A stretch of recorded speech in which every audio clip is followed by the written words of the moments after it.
Mbukeli sikubingelele sikwamukele indabeni zakusihlwa igama lami nguNoxolo Mamtshali wakwaMwali ihlabangane limhlophe qwa. Sibonge kakhulu ke mbukeli kuzohlanganyela kanye nathi namhlanje kusihlwa.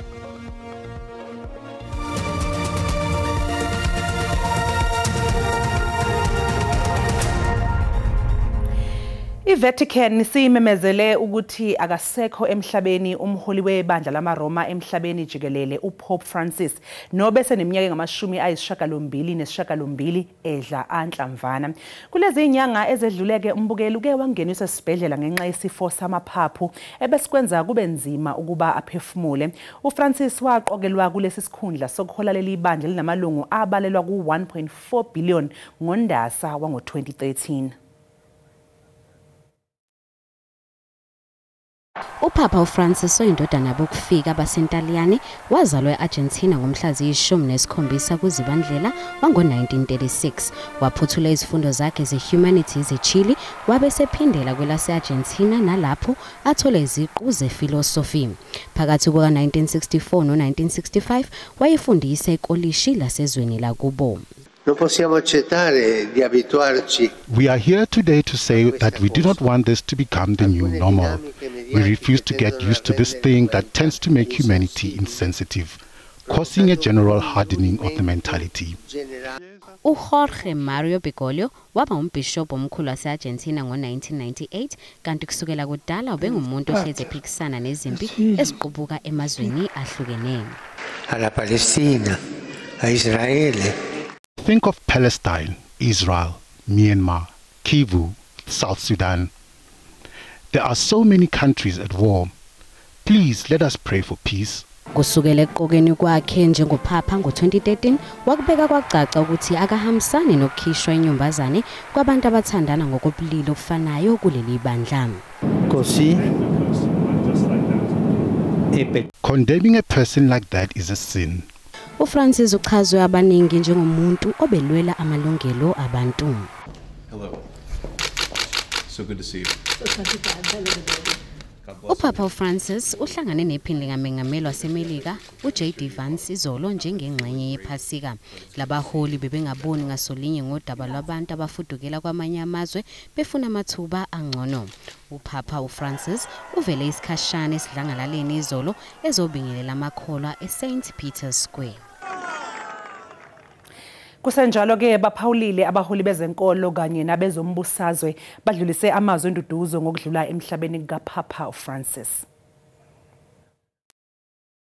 When I first heard the news this morning, I immediately felt a tremendous sense of sadness at the passing of Pope Francis, because he has been a tremendous leader, not only of the Catholic Church, but I think that many people of other churches and even people who are not people of faith saw a great deal of morality in what the Pope was saying and saw him as being a true leader. But after that, with the feelings of sadness which remained with me, there were also the feelings of serenity, of a certain peacefulness, knowing that he lived all his life for this moment that has brought him to God. In our view, Pope Francis was in many ways, in the recent times, the best manifestation of our faith and what our faith can and should be as it seeks to transform the world for what Jesus Christ called the kingdom of God. Catholics and people of all faiths are saddened today by the passing of a spiritual leader who sought to unite humanity and wished to see a world governed by fundamental human values. Throughout his papacy, he embodied the values of compassion, justice, and solidarity with the poor, values that resonate deeply with our own liberation tradition and the founding ethos of the African National Congress. Even though he was long in years, some of us felt that he needed to continue playing the role that he was playing, because the world is going through a lot of turmoil right now. It's going through a lot of problems, and there's a lot of fear in the air about the future of democracy, about the future of world peace, and about our ability as humanity to tackle the common problems that we all have. Pope Francis was one of those popes who, at least in my living memory, had fought hard for justice. He was the first pope from the Americas. He did an incredible amount of work for fighting for cardinals to be included from Africa. He was a pope who led for the reformation of the church and certainly fought for reparations. Bangaphezu kwamakhulu amahlanu abashayeli abakhalelwe amasongo kaSigonyela ngokwephula imithetho yemigwaqo eyehlukene ebandakanya eyokushayela uphuzile nokushayela ngesivinini njengoba bekuyisikhathi sephasika nje. Ungqongqoshe wezokuthutha uBaba Chris ube nesithangamina beindaba eGranskop Toll Plaza ku-N1 eLimpopo. Ungqongqoshe wezokuthutha uncome umsebenzi wabomthetho ekuqikeleleni ukuthi kuphephile emgwaqeni njengoba bekuyisikhathi sephasika nje. Uqhakambise ukuthi kwenzeke kahle emgwaqeni u-N1 esifundazweni iLimpopo njengoba nje kungabanga namuntu oshonile kuwo lo mgwaqo ngamaholide ephasika. N1 has not as yet experienced a single fatal crash, and this is a rare occurrence on this route, and it speaks of the effectiveness of our law enforcement and deployment plan in improving road safety outcomes. And let me take this opportunity to extend my thanks particularly to the MEC and her team for the incredible work that they have done throughout this weekend in keeping people safe here on the N1 and on other routes in Limpopo. Uveze nokuthi bayizinkulungwane engaphezulu kwama-20 abahlawulisiwe lempelasonto yephasika. We take violations of particularly public driver permits and other public permits. We take those violations very, very seriously. And there were other people where there were outstanding warrants of arrest that were also arrested. Ungqongqoshe wengeze ngokuthi ingozi eziningi zenzeke ngenxa yezivinini nokushayela kwabantu bedlamponjwana futhi abanye bekhathele. Umnyango wezokuthutha KwaZulu-Natal uthi sehlile isibalo sabantu abashonile emgwaqeni kulempela sonto yephasika njengoba bekwandiswe amaphoyisa kuyo yonke imigwaqo. Wenyukile umthamo wezimoto emgaqweni u-N2 no-N3 namhlanje ntambama njengoba amapompo abebheke emakhaya. Kube nezivimba mgwaqo kulemigwaqo enguthela kwayeka. Iziphathimandla zomgwaqo zithi kushone abantu abayisithupha kulempela sonto. We had 7 motor vehicles that were suspended were taken their disc off the road, of which they were unroadworthy. We got 7 of them. We also had 2 people who were driving under the influence of alcohol. I mean drunken driving cases.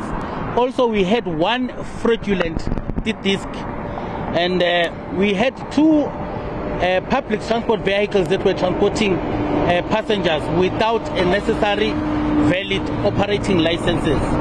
Umnyango wezokuthutha KwaZulu-Natal uthi ukwehla kwesibalo sabashona ezingozini kudala ukujujwa kwesibalo esithexaxa samaphoyisa. We can also indicate that through umemezi wezimoto, the highly sophisticated software that is able to detect if you've got any outstanding warrant of arrest. 24 people have been arrested. We can also indicate that about 77 cars have been impounded. 1,360 charges have been served on motorists. 258 motorists have been charged for speeding. Umnyango usazomemezela ke ngokusemthethweni izibalo zabashonile kanye nababoshiwe. Kusenjalo kushone abantu abayi15 ezingozini zomgwaqo eEastern Cape kulempela sonto edlule nokwehlile esibalweni sangunyaka wedlule ngesikhathi esifanayo njengoba izingozi zedlule nabantu abangama25. Umnyango wezokuthutha ushayile ihlombe abashayeli bezimoto abakwazile ukuthobela imithetho yemigwaqo ngesikhathi samaholide ephasika.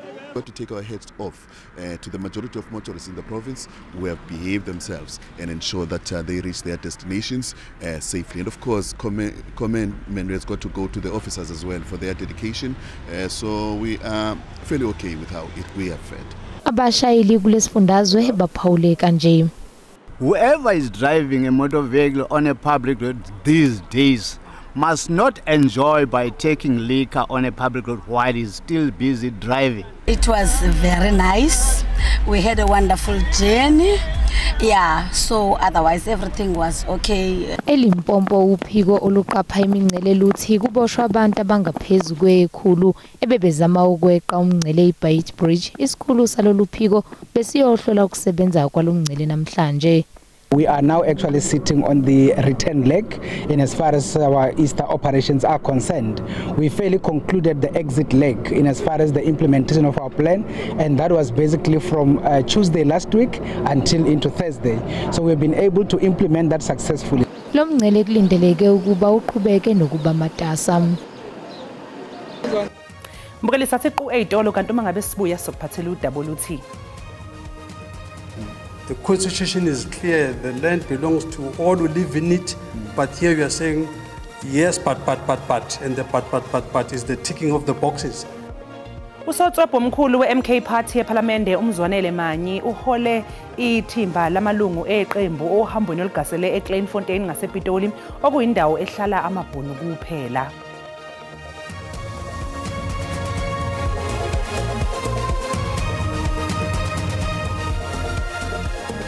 Siphinde sikubingelele sikwamukele mbukeli mangabe usanda kungena udabeni oluphambili besibike ukuthi akasekho emhlabeni umholi webandla lamaRoma akatholika emhlabeni jikelele uPope Francis. uFrancis nobe sexinwe ukugula isikhathi eside udlule emhlabeni namhlanje eneminyaka engu-88. Khumbula ke mbukeli ukuthi lezi ndaba zikhona ku-YouTube kanjalo na ku-SABC Plus. Ungena nje kuzo uyicinge ngamagama athi SABC izindaba na kanjani ke uzoyithola ngomnjalo bazo. Kusasa inkantolo ephakeme yase-Western Cape izolalela isicelo samaqembu i-Democratic Alliance kanye ne-Economic Freedom Fighters sokhoxisa ukwenyuswa kwentela yempahla ethengwayo ekuqaleni kwenyanga ezayo.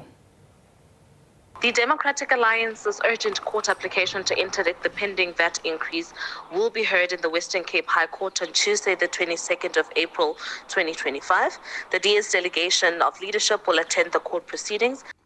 This follows what we view as an unprocedural adoption of the fiscal framework by the Standing Committee on Finance on the 2nd of April 2025, which was adopted through a narrow margin on the 3rd of April 2025 in the National Assembly. The fiscal framework, which contains the VAT hike proposal, is a betrayal and burden on the poor that must be stopped. We respect the courts and we will follow the direction of the courts in terms of what they decide after having weighed in on both arguments. I think what is important is to separate the litigation from the work that is being done to make sure that whatever the illegal issues are in terms of litigation, we still are able to have an outcome where South Africans pay less tax on the one hand, and on the other hand, we do not end up with budget cuts that are in any case going to become harmful to the delivery of the services that South Africans deserve. Usotswebhu omkhulu we-MK Party ePhalamende uMzwanele Manyi uhole ithimba lamalungu eqembu ohambweni olugasele eKleinfontein ngasePitoli okuyindawo ke ehlala amabhunu kuphela. Lesizinda sendawo eKleinfontein sinabantu abangaphezulu kwe-5,500 okungamabhunu kuphela ahlala lapha. Bayakuphika ukuthi bazama ukwakha indawo efuze i-Orania okungenye ehlala amabhunu wodwa eNorthern Cape. Usotswebhu omkhulu we-MK Party uMzwanele Manyi ubehambele eKleinfontein ukuzoyitholela ngokwakhe ngalokho okwenziwa kulomphakathi wamabhunu ahlala lapha. Ken Mzwanele Manyi settle in Kleinfontein and so on. So what are the issues? If you just help us, because the impression created is that this is like only an Afrikaner enclave. If you don't subscribe to Afrikanerdom, you are not welcome here. Okwenzeka eKleinfontein kuyafana naloko kwase-Orania. Lo mphakathi uneziphehli zamanzi awodwa. Nokudla kwabo kukhiqizwa kule ndawo onomhlaba owenile wokutshala. Ugesi bazithengela bona enkampanini iEskom ngaphandle kokudinga usizo kumkhandlu dolobha iTshwane. Together we can do more. So that's not a question of exclusion, it's a question of differentiation. It's an Afrikaner cultural community. And remember now that we want to protect our culture and build it out. We want to let it grow out. Ngingusamkele Maseko ngibekele SABC ePitoli. Usihlalo we-ANC eNorthern Cape ophinde abe undunankulu wakulesi sifundazwe uDokotela uZamani Sol kungenzeka aqokelwe kulesi sikhundla ihlandla lesithathu engqungqutheleni yokukhetha ubuholi ezoqala kusasa.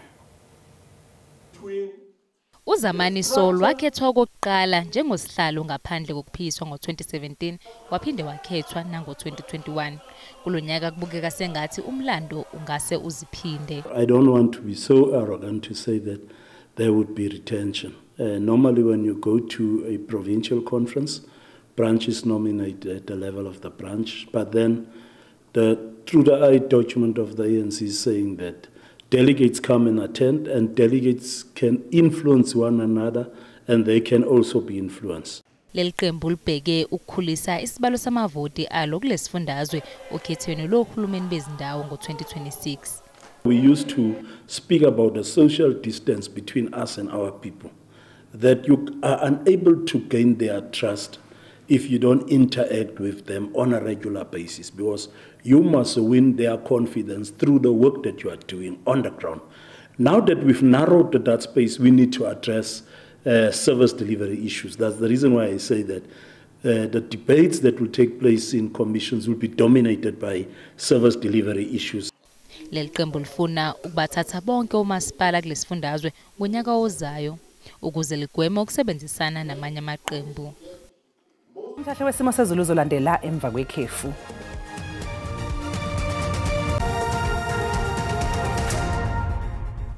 Kwentokozo mbukeli ukuthi siphinde sihlangana njengoba sesikusho singena mahloni ukuthi aqhubeka amathuba athanda ukuba makhulu emvula kakhulukazi ke engcenyeni esenkabeni yezwe uyonge naphansi lapha eEastern Cape nokusondela ke eduze kwentaba zokhahlamba sisho sithi ke angamancane nje kwezinye indawo KwaZulu-Natal eMpumalanga eGauteng kwezinye indawo eGauteng lithelitsheka nje leyo zilahla kunina besevele eqalile uyonge eMpumalanga eFreystata sisho sithi ke lingathanda nje ukusikaza ngamafa entshonalanga ngosuku lakusasa solindela ukuthi abe mancane amathuba engcenyeni esentshonalanga ukwehla njalo yongena ke eningizimu yalapha eWestern Cape aqhubeka lamathuba athanda ukuba makhulu mongena koBloemfontein uyongena kakhulukazi eduze kwentaba zokhahlamba okanye engcenyeni ke eziningi lapha KwaZulu-Natal kodwa ke abe makhulu kakhulu kwemongena kakhulukazi lapha engcenyeni zase-Eastern Cape simvuna nje kwezinye indawo ethanda nje ukuphelezela okuduma kanti ke nenkungu ingathanda ukuphazamisa kakhulu ke ekhathini zasekuseni kubashayeli mongena kakhulukazi ke esifundazweni saseMpumalanga sisho sithi South African Weather Service iyakhipha isixwayiso esilapha kusigaba sesibili somoya ngathanda ukuba namandla ikakhulukazi ngasokhulu ngaseningizimu ntshonalanga ebusuku namhlanje sisho sithi ke singalindela futhi nesimo sezulu esingathanda ukuthi ke ukuduma okungathanda ukuba nomgozi mongena ke engcenyeni senkabeni ngapha ngasentshonalanga ebusuku namhlanje kanti kusasa leso simo singasilindela size njalo siyongena kakhulukazi lapha koBloemfontein eFreystata isigaba sesibili uyongena phansi lapha eEastern Cape ikakhulukazi ke engcenyeni ezingasogwini singalindela ukuthi kube isigaba sesihlanu kwezinye indawo kusuka lapha koMthatha uyongena ke engcenyeni zalapha eGhini eBhisho ngaba isigaba sesibili kulozo ndawo qhubeka leyo moya othanda ukuba namandla kakhulukazi ke ogwini osentshonalanga sisho sithi lifudumale nje engcenyeni eziningi ebusuku namhlanje kakhulukazi endaweni ezingasogwini kuthanda ukubanda kodwa mawungena kuSutherland sihambe siyobheka amazinga okushisa aphezulu ngivumele ngisho ngithi ke kuyabanda lapha kuSutherland libe phakathi kuCalvina lithi kufudumala mawungena kodwa lapha kwaPhindini siyongena lapha koVustile libe phakathi uyongena kakhulukazi lapha kwaNyanga ogugulethu ophela lapha eEastern Cape lo uthanda ukubanda likubuza ukuthi majazi mangaka lifudumale KwaZulu-Natal uyongena eGauteng libe phakathi uyongena lapha eMele ngivumele ngisho ngithi ke ngiyayithatha indaba benobusuku obuhle.